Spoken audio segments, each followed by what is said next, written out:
Praise the lord. దేవుని పరిశుద్ధమైన నామమునకు మహిమ కలుగునుగాక. ప్రభు నామమున మీ అందరికీ హృదయపూర్వక వందనాలు. ఈ ఉదయకాలము దేవుని వాక్యాన్ని విందాం. సామెతలు 24వ అధ్యాయము 10వ వచనము. శ్రమ దినమున నీవు కృంగిన ఎడల నీవు చేతకాని వాడి వగుదువు. ప్రియులరా, శ్రమ దినము మనిషి జీవితంలో పలు రకాల శ్రమలు అనేది ఉన్నవండి. ఆ శ్రమలు తను చేసిన తప్పిదములను బట్టో, పాపములను బట్టో, దోషములను బట్టో రావచ్చు.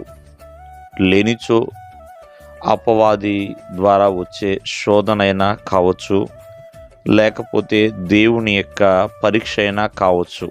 ఇలా పలు రకాలుగా మనిషి శోధించబడుతూ ఉంటాడు.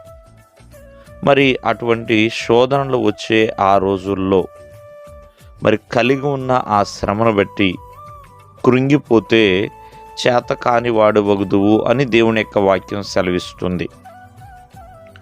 మరి ఏ వయసు వారైనా, ఏ స్థితిలో ఉన్నారైనా, ఎవరికైనా శ్రమ అనేది రావచ్చు. మరి ఆ శ్రమను జయించే వారిగా ఉండాలని దేవుని యొక్క వాక్యం సెలవిస్తుందండి. మరి ఆ శ్రమను అధిగమించాలన్నా, ఆ శ్రమను ఓడించాలన్నా, ఆ శ్రమను జయించాలన్నా మొట్టమొదటిగా ప్రియమైన వాళ్ళ చేయవలసిన పని ఆ శ్రమను సహించాలి ప్రియమైన వాళ్ళరా. ఎందుకంటే సహనం అనేది శ్రమ కంటే చాలా చాలా గొప్పదండి, చాలా చాలా ఉన్నతమైనది.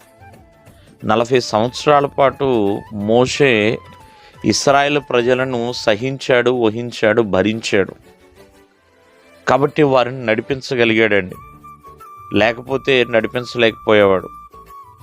అటువలే ప్రియమైన వాళ్ళ భక్తుడైన యోబు గారు శ్రమలు సహించారు కాబట్టి ప్రియమైన వాళ్ళరా మరి ఆ శ్రమను జయించగలిగి ఉన్నారు.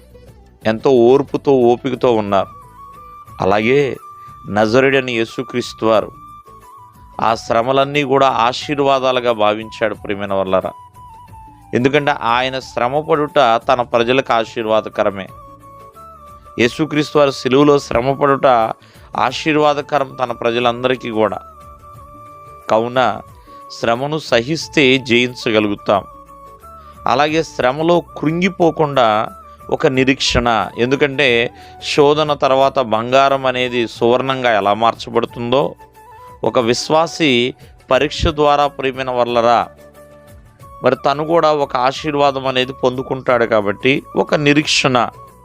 శ్రమదినములు కొద్ది కాలమే అని దేవుని యొక్క వాక్యం సెలవిస్తుంది. కావున మరి ప్రతి ఒక్కరము కూడా శ్రమపడుట మంచిదే అని గమనించి ఆ శ్రమలో ప్రియమైన వాళ్ళరా కృంగిపోకుండా నిరీక్షణ కలిగి ఉంటే ఆ నిరీక్షణ ద్వారా ఎన్నో గొప్ప మేలులు పొందగలుగుతాము.